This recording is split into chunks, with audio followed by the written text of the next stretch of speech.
everyone, this is भावनापुरी। So students, आज हम बात करेंगे 12th स्टैंडर्ड के एक इम्पॉर्टेंट टॉपिक के बारे में, which is transcription. So transcription में हम पढ़ेंगे कि जो डीएनए की रेप्लिकेशन हुई, यानी कि डीएनए से जो हमने मल्टीपल कॉपीज बनाई है, वो किस तरीके से डीएनए की सारी इंफॉर्मेशन को आरएनए में बदला जा रहा है। तो बेसिकली जो डीएनए की इंफॉर्मेशन एक सिंगल स्ट्रैंडेड डीएनए की, मतलब जो दो स्ट्रैंड है उसमें से सिर्फ एक ही स्ट्रैंड ऐसा है डीएनए का जो आगे चल के आरएनए की फॉर्मेशन करेगा। बट ऐसा क्यों कि डीएनए में सिर्फ एक ही स्ट्रैंड ऐसा है जो आरएनए में बदलता है। Only one strand of DNA is converted and transform into RNA. ऐसा क्यों है, सबसे इंपॉर्टेंट क्वेश्चन ये है। तो भाई ट्रांसक्रिप्शन जब हो रही है तो डीएनए का सिर्फ एक ही स्ट्रैंड ऐसा है जो आरएनए में बदल रहा है, तो उसके दो इंपॉर्टेंट रीजन है। सबसे पहला रीजन ये है कि क्योंकि आप देखिए जो डबल स्ट्रैंडेड डीएनए है, अगर ये डबल स्ट्रैंडेड डीएनए आरएनए में बदलेगा तो दोनों ही स्ट्रैंड्स अगर आरएनए में बदल गए साइमल्टेनियसली, मतलब एक ही समय पर, तो हमारे पास डबल स्ट्रैंडेड आरएनए की फॉर्मेशन हो जाएगी। अगर डीएनए के दोनों स्ट्रैंड्स एक ही समय पर ट्रांसक्रिप्शन करेंगे तो हमारे पास दो आरएनए बनेंगे। ये दोनों ही एक दूसरे के कॉम्प्लीमेंट्री होंगे and being complementary it will produce double stranded RNA. और जहां डबल स्ट्रैंडेड आरएनए की फॉर्मेशन होती है, ये क्या कर देता है, इनहिबिट कर देता है, मतलब रोक देता है कौन से प्रोसेस को, ट्रांसलेशन को। तो हमें याद रखना है कि डीएनए के दो में से सिर्फ एक ही स्ट्रैंड ऐसा है जो आगे चल के ट्रांसक्रिप्शन करेगा, यानी कि आरएनए में बदलेगा। ऐसा क्यों हो रहा है? सबसे पहला रीजन हमने देखा, डीएनए डबल स्ट्रैंडेड है, अगर उसके दोनों स्ट्रैंड्स साइमल्टेनियसली यानी कि एक ही समय पर आरएनए में बदलेंगे तो वो दोनों आरएनए भी तो कॉम्प्लीमेंट्री होंगे and being complementary it will produce a double stranded RNA.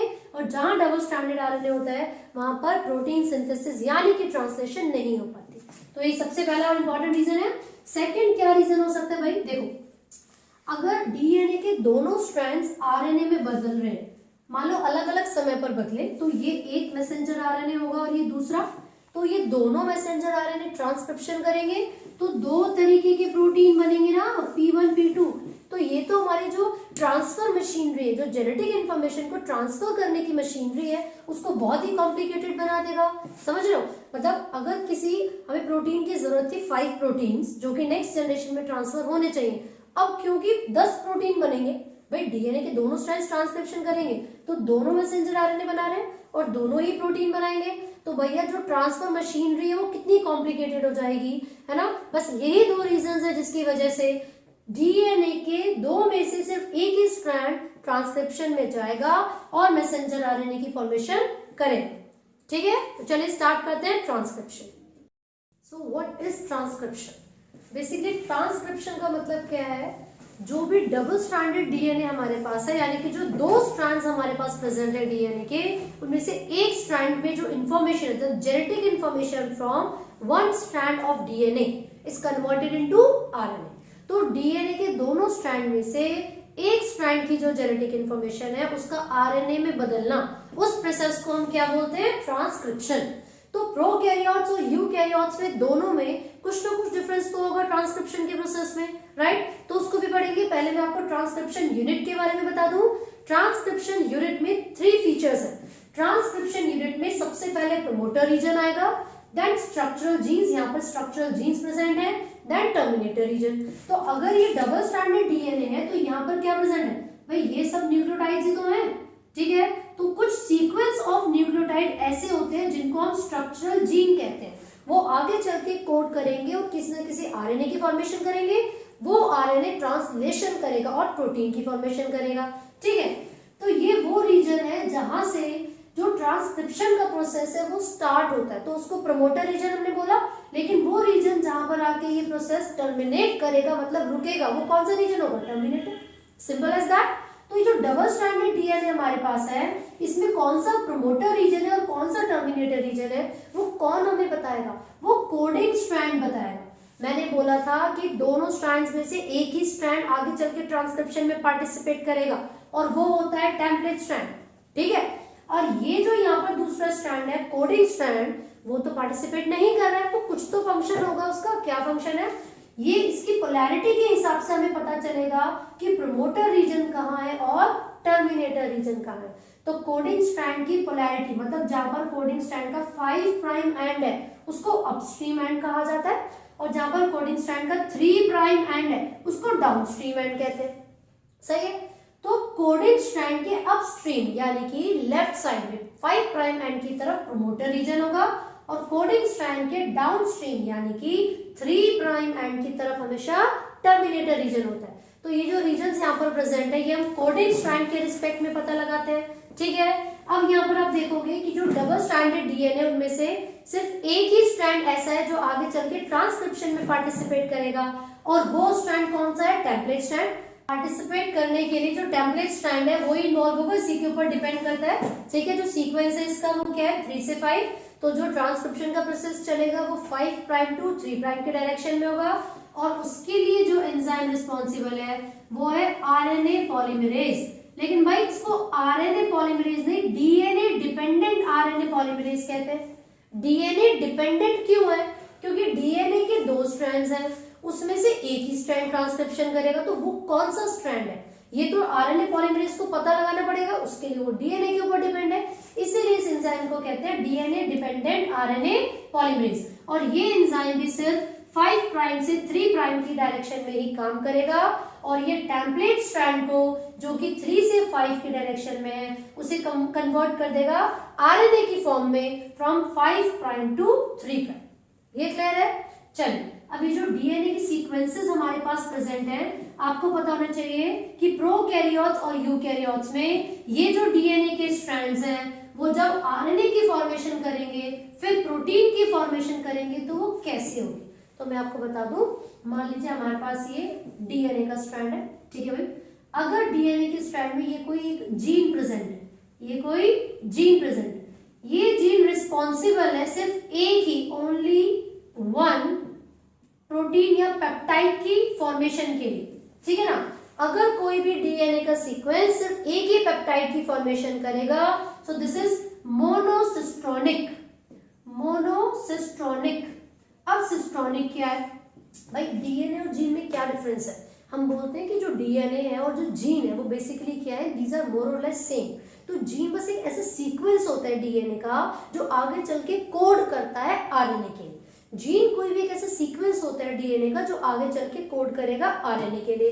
तो अगर कोई भी ऐसा सीक्वेंस है डीएनए का जो सिर्फ एक ही पेप्टाइड की फॉर्मेशन करेगा, दिस इज मोनोसिस्ट्रोनिक। लेकिन अगर कोई ऐसा सीक्वेंस है डीएनए का जो 2 या 2 से ज्यादा प्रोटीन्स या एंजाइम्स की फॉर्मेशन करे, तो उसको हम क्या बोलेंगे?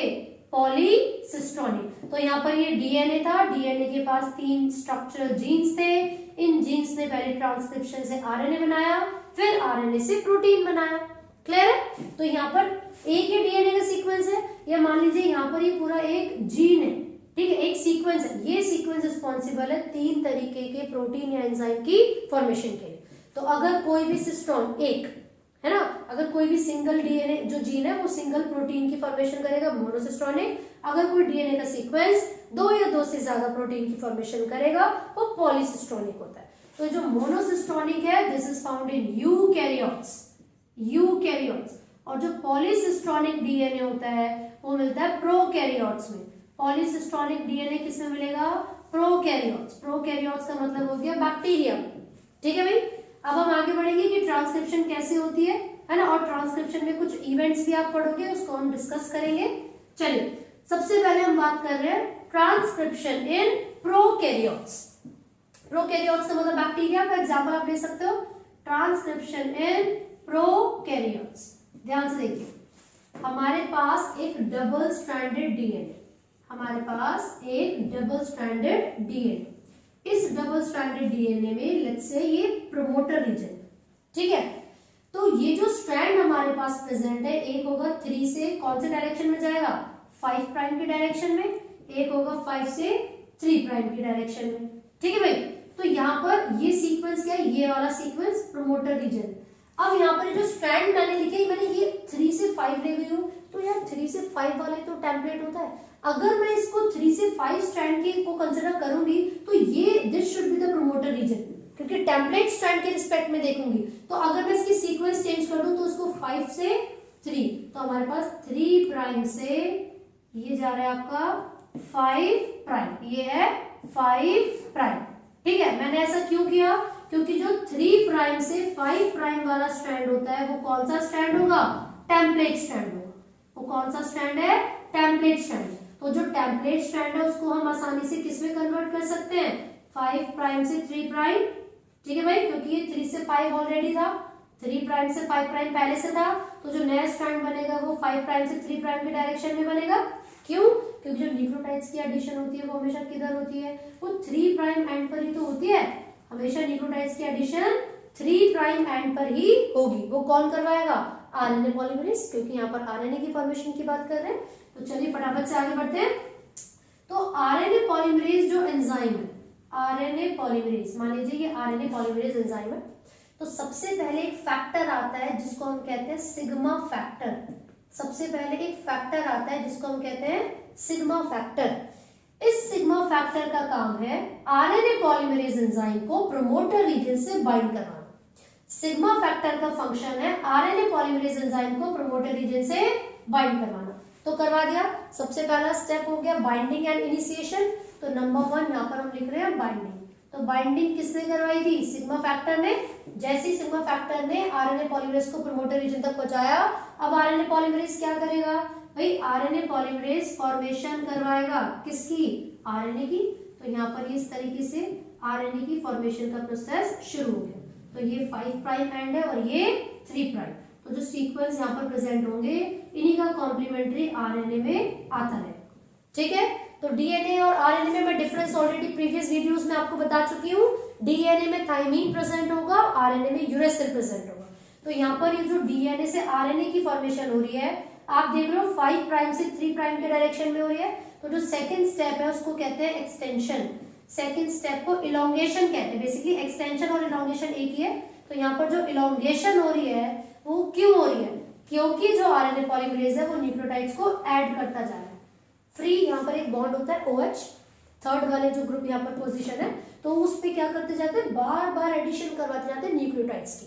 तो जो आरएनए पॉलीमरेज है वो 3 प्राइम एंड पर न्यूक्लियोटाइड्स को ऐड करता जा रहा है, जिस वजह से इलोंगेशन होती जा रही है। अब फाइनली यहाँ पर कौन सा रीजन प्रेजेंट होगा? टर्मिनेटर। ठीक है भाई, तो अब इस तरीके से यहाँ पर क्या हो गई?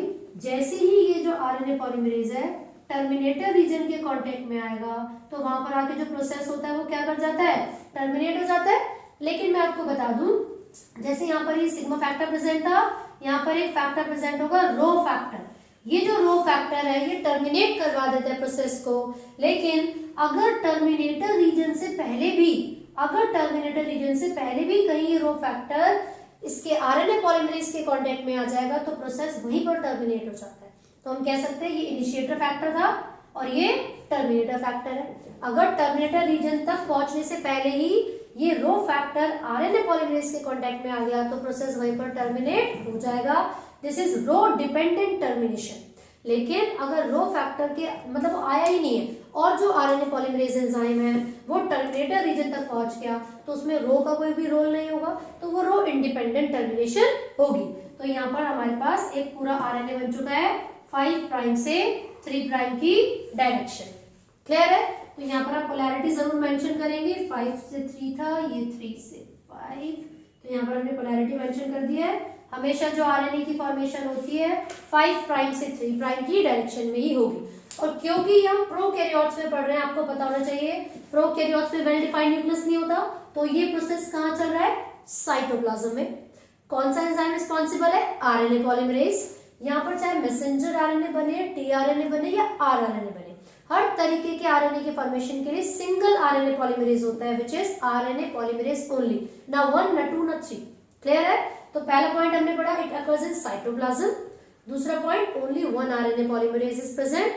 थर्ड पॉइंट आप देखोगे कि ये जो ट्रांसक्रिप्शन खत्म हुई है, मतलब खत्म भी पूरी नहीं हो पाती, इससे पहले ही प्रोटीन फॉर्मेशन वाले जो एंजाइम्स हैं वो इस आरएनए को प्रोटीन में बदलने का काम शुरू कर देंगे। यानी कि ट्रांसक्रिप्शन कंप्लीट हुई भी नहीं है, ट्रांसलेशन शुरू हो गई, साथ साथ चल रहे दोनों प्रोसेस। ट्रांसक्रिप्शन यहाँ पे चल रही है, protein synthesis side by side. तो हम कहते हैं transcription and translation occurs simultaneously, यानी कि एक ही साथ ही दोनों स्टेप्स चलेंगे। इसके बाद जो फोर्थ पॉइंट मैं आपको बता रही हूँ वो ये है कि क्या यहाँ पर आरएनए की फॉर्मेशन जैसे ही हुई है उसके बाद हमने आरएनए को मॉडिफाई किया, क्या आरएनए में हमने कोई भी चेंजेस किए? नहीं किए। डायरेक्टली जो आरएनए बना था वो ट्रांसलेशन में एंट्री ले लेता है। इसका मतलब है पोस्ट ट्रांसक्रिप्शनल मॉडिफिकेशन नहीं होती, पोस्ट ट्रांसक्रिप्शनल मॉडिफिकेशन नहीं होती। तो ये जो चारों चीजें मैंने आपको ट्रांसक्रिप्शन इन प्रोकैरियोट्स में बताई है, इसी का ऑपोजिट होगा यूकैरियोट्स में।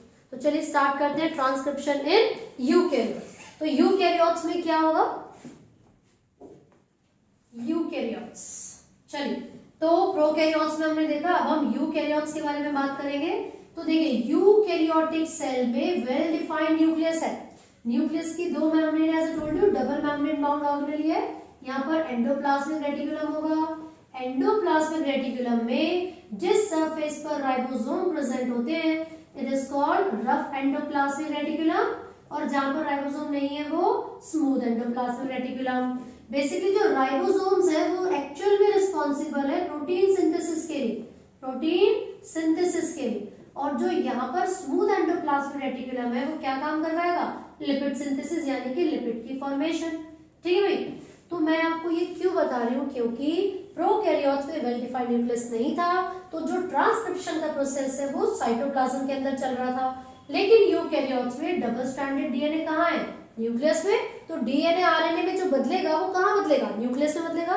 तो यहाँ पर सबसे पहला डिफरेंस हम देख रहे हैं, prokaryotic transcription occurs in nucleus. ठीक है भाई, अब यहाँ पर जो जैसी ट्रांसक्रिप्शन होगी, तो देखिए हमारे पास डबल स्ट्रैंडेड डीएनए, ठीक है, जब ये डबल स्ट्रैंडेड डीएनए आरएनए में बदलेगा तो यहाँ पर आपको जानना जरूरी है कि 3 आरएनए पॉलीमरेज एंजाइम यहाँ पर प्रेजेंट है। तो कौन कौन से? आरएनए पॉलीमरेज 1, मैं यहाँ पर लिख रही हूँ RNA polymerase 1, RNA polymerase 2 and RNA polymerase 3। तो यहाँ पर ये जो तीनों आरएनए पॉलीमरेज यहाँ पर प्रेजेंट है ये अलग अलग फंक्शन करेंगे, और ये फंक्शन क्या करेंगे? अलग अलग तरीके के आरएनए की फॉर्मेशन। तो आरएमटी ऐसे करके आप याद कर सकते हो, आरएमटी यानी कि आरएनए पॉलीमरेज 1 आरआरएनए की फॉर्मेशन करेगा, ये मैसेंजर आरएनए की, ये टीआरएनए की। ठीक है, इसके साथ आप देखोगे यहाँ पर एचएनआरएनए भी लिखा हुआ होगा, यहाँ पर सॉल्यूबल आरएनए भी लिखा हुआ होगा, या फिर इसमें स्मॉल न्यूक्लियर एसएनआरएनए भी उसको कहा जाता है, स्मॉल न्यूक्लियर आरएनए। तो ये सब चीजों की फॉर्मेशन करवाने के लिए, और यहाँ पे 23S आरआरएनए, आरआरएनए। तो आपको याद करने के लिए मैं ट्रिक बता रही हूँ, आरएमटी करके आप याद कर सकते हो। आरएनए पॉलीमरेज 1, 2, 3 के लिए आरएमटी, ये इंपॉर्टेंट है। आरएन जो मैसेंजर आरएनए बनेगा इस केस में यूकैरियोट्स में, पहले वो एचएनआरएनए ही कहलाता है। एचएन का मतलब हेट्रोजीनियस न्यूक्लियर आरएनए, तो हेट्रो का मतलब डिफरेंट होता है ना। तो डिफरेंट क्यों कहते हैं हम उसको, मैं आपको समझाती हूँ। हमारे पास देखिए जो स्ट्रैंड्स हमारे पास प्रेजेंट है, डबल स्ट्रैंडेड डीएनए है ना हमारे पास, तो जो डबल स्ट्रैंडेड डीएनए हमारे पास अवेलेबल होगा इसमें से सिर्फ एक ही स्ट्रैंड ऐसा है जो कि पार्टिसिपेट करेगा और क्या बनाएगा? आरएनए बनाएगा। तो यहाँ पर प्रमोटर रीजन था, प्रोसेस शुरू हो गया 5 प्राइम से 3 के डायरेक्शन में। जो आरएनए बना है वो कैसा है भाई? वो हेट्रोजीनियस आरएनए है। हेट्रोजीनियस का मतलब होता है डिफरेंट, इसके पास 2 तरीके की सीक्वेंस है, इसीलिए हम इसको कैसा आरएनए बोल रहे हैं? इसको हम हेट्रोजीनियस आरएनए बोल रहे हैं, इसको हम हेट्रोजीनियस आरएनए बोल रहे हैं, है ना। अब यहाँ पर क्या होगा भाई? इस हेट्रोजीनियस आरएनए में 2 तरीके की सीक्वेंस है। अब वो कौन कौन से सीक्वेंस है? तो देखिए हमारे पास जो एचएनआरएनए है, यानी कि जो हेट्रोजीनियस आरएनए है, इसमें कौन कौन से सीक्वेंस है? एक है इंट्रॉन, एक है एक्सॉन। अब इंट्रॉन और एक्सॉन है क्या? इंट्रॉन्स कुछ ऐसे सीक्वेंस होते हैं हमारे आरएनए में, एचएनआरएनए में, जो कि कोड नहीं करते किसी भी प्रोटीन के लिए। तो ये क्या है? ये कुछ इंट्रॉन्स हैं, these are introns, these are called non coding sequence, यानी कि आगे चल के ये किसी भी प्रोटीन के लिए कोड नहीं करते। क्लियर है? Then what is the need? क्यों रखे हम इसको अपने मैच्योर मैसेंजर आरएनए में जब इसकी कोई जरूरत ही नहीं है? तो होगा क्या भाई? ये जो एचएनआरएनए है यानी कि हेट्रोजीनियस आरएनए है, इसमें प्रोसेसिंग होती है, इसमें प्रोसेसिंग होती है, मतलब ट्रांसक्रिप्शन के बाद मैसेंजर आरएनए में कुछ चेंजेस, कुछ मॉडिफिकेशन की जाती है, जिसे हम कहते हैं पोस्ट ट्रांसक्रिप्शनल मॉडिफिकेशन, यानी कि ट्रांसक्रिप्शन के बाद होने वाली मॉडिफिकेशन। तो इसमें क्या होगा मैं आपको बता दूं। सबसे पहले तो यहाँ पर ये इंट्रॉन्स को ऐसे रिमूव किया जा रहा है, ऐसे बॉल लाइक स्ट्रक्चर आपको दिख रही है, इंट्रॉन्स है। जैसे मेरे पास ये पूरा स्ट्रैंड था, पूरा धागा था, इसको मैंने ऐसे करके फोल्ड कर दिया, तो ये जो स्ट्रक्चर आपको ऊपर नजर आ रही है और कुछ नहीं है, ये क्या है, इंट्रॉन्स है। अब हम इन इंट्रॉन्स को रिमूव करना चाहते हैं, है ना। तो सबसे पहले जो मॉडिफिकेशन आती है उसको हमने यहाँ पर नाम दिया है स्प्लाइसिंग। क्या नाम दिया है, स्प्लाइसिंग। स्प्लाइसिंग का मतलब होता है रिमूवल ऑफ इंट्रॉन्स। स्प्लाइसिंग का मतलब होता है रिमूवल ऑफ इंट्रॉन्स, और इसको करवाने के लिए जो एंजाइम जरूरी है वो है स्प्लाइसोसोम। स्प्लाइसोसोम, मैंने यहाँ पर स्प्लाइसोसोम को इसलिए मेंशन किया भाई क्योंकि आपकी एनसीईआरटी में तो नहीं है, लेकिन नीट में ये क्वेश्चन इस बार पूछा गया था, है ना। स्प्लाइसोसोम बेसिकली इसमें क्या हो रहा है, ये एक ऐसा एंजाइम है जो कि रिस्पॉन्सिबल है स्प्लाइसिंग करवाने के लिए, और ये एंजाइम किसके अंदर एब्सेंट है, ये क्वेश्चन पूछा गया था। आप कुछ सोचो, बैक्टीरिया के अंदर अभी जो प्रोकैरियोट्स हमने पढ़ा, जब उसके अंदर पोस्ट ट्रांसक्रिप्शनल मॉडिफिकेशन ही नहीं है तो स्प्लाइसिंग भी नहीं होगा, और जब स्प्लाइसिंग नहीं होगा तो फिर ये स्प्लाइसोसोम काम ही क्या करेगा, होगा ही नहीं उसके अंदर। So it is absent in prokaryotes यानी कि बैक्टीरिया। क्लियर है। तो यहाँ पर स्प्लाइसिंग का मतलब होता है इन इंट्रॉन्स को रिमूव कर देना। तो जब ये इंट्रॉन्स रिमूव हो जाएंगे तो बचेगा क्या, सिर्फ एक्सॉन बचेंगे, और उन एक्सॉन्स को जोड़ देना, उनको ज्वाइनिंग कर देना। तो ये जो एक्सॉन है इस एक्सॉन से जुड़ जाएगा। ठीक है भाई। तो हमारे पास जो स्ट्रैंड है 5 प्राइम से 3 आरएनए वाला जो है, अब हम इसका सेकंड स्टेप करते हैं। स्प्लाइसिंग के बाद 5 प्राइम एंड पर, ये जो 5 प्राइम एंड है, हम यहाँ पर क्या जोड़ रहे हैं, मिथाइलेटेड ग्वेनोसाइन ट्राइफॉस्फेट। मिथाइलेटेड ग्वेनोसाइन ट्राइफॉस्फेट, इसको क्यों जोड़ा जा रहा है भाई, जो मिथाइलेशन है, ध्यान से सुनिए, मैंने ऑलरेडी वीडियोस में बता दिया है कि डीएनए स्टेबल होता है आरएनए से, क्योंकि आरएनए के अंदर म्यूटेशन का रेट फास्टर होता है, उसमें यूरेसिल प्रेजेंट होता है इसलिए। तो जो आरएनए है भाई, इससे पहले कि इसमें बहुत जल्दी म्यूटेशन हो जाए, हम क्या करेंगे, इसके म्यूटेशन को रेट को कम करेंगे। तो मिथाइलेशन इसीलिए की जाती है ताकि इस मैसेंजर आरएनए में म्यूटेशन के रेट को डिक्रीज किया जा सके। तो मिथाइलेटेड ग्वेनोसाइन ट्राइफॉस्फेट का काम क्या है, to reduce the rate of mutation. Mutation के रेट को कम करने के लिए हम क्या करते हैं, जीपीपीपी की एडिशन कर देते हैं। क्लियर है। और यहाँ पर स्प्लाइसिंग नाम दिया था, इसको नाम देते हैं कैपिंग, इसको नाम देते हैं कैपिंग। ठीक है। अब थर्ड जो स्टेप है वो 3 प्राइम एंड पर होगा, और 3 प्राइम एंड पर हम क्या जोड़ देते हैं, पॉली ए टेल, यानी कि बहुत सारे ए एडेनिन की बहुत ज्यादा सीक्वेंस है, लगभग 200 एडेनिन की जो एक पूरी टेल है उसको ऐड कर दिया जाता है। अब इसको ऐड करने की क्या जरूरत थी भाई, ये प्रोसेस चल कहाँ रहा है, न्यूक्लियस के अंदर, लेकिन आगे चल के प्रोटीन की जो सिंथेसिस होगी वो कहाँ होगी, वो तो RER में होगी, रफ एंडोप्लाज्मिक रेटिकुलम में। तो आपको इस आरएनए को जो न्यूक्लियस में बना है उसको न्यूक्लियस से बाहर भी तो लाना पड़ेगा। तो इसकी जान पहचान बहुत तगड़ी है, इसकी बहुत बड़ी जान पहचान है, ये रिसेप्टर से बातचीत है इसकी।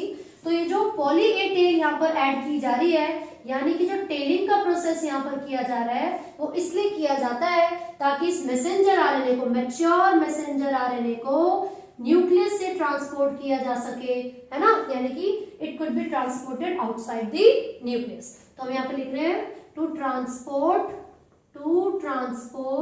आरएनए, कौन सा, messenger RNA outside the nucleus, nucleus के बाहर मैसेंजर आरएनए को ट्रांसपोर्ट करने के लिए। क्लियर है। तो ये हमने पढ़ी है पोस्ट ट्रांसक्रिप्शनल मॉडिफिकेशन। तो जो 4 डिफरेंसेस मैंने बताए थे, है ना, अब मैं यहाँ पर यूकैरियोट्स में आपको बता देती हूँ। देखो इसमें सबसे पहले तो न्यूक्लियस के अंदर चलेगा ये process, first point, the transcription occurs in nucleus in eukaryotes. Second, अब यहाँ पर क्या हो रहा है, अलग अलग तरीके के आरएनए पॉलीमरेज है, RNA polymerase 1, 2 and 3। Third point, transcription होने के बाद में मॉडिफिकेशन हो रही है यहाँ पे, कौन कौन सी, स्प्लाइसिंग, कैपिंग और टेलिंग। तो उसको कहते हैं पोस्ट ट्रांसक्रिप्शनल मॉडिफिकेशन, जबकि प्रोकैरियोट्स में ऐसा कुछ भी नहीं था। फोर्थ पॉइंट और बहुत इंपॉर्टेंट पॉइंट जो मैं बता रही हूँ, जब ट्रांसक्रिप्शन कंप्लीट हो जाएगी उसी के बाद ट्रांसलेशन का प्रोसेस शुरू होता है। क्लियर है। सो आई होप आपको ये समझ में आया है। अगर आपको कोई भी डाउट है आप कमेंट कर सकते हैं। Thank you so much.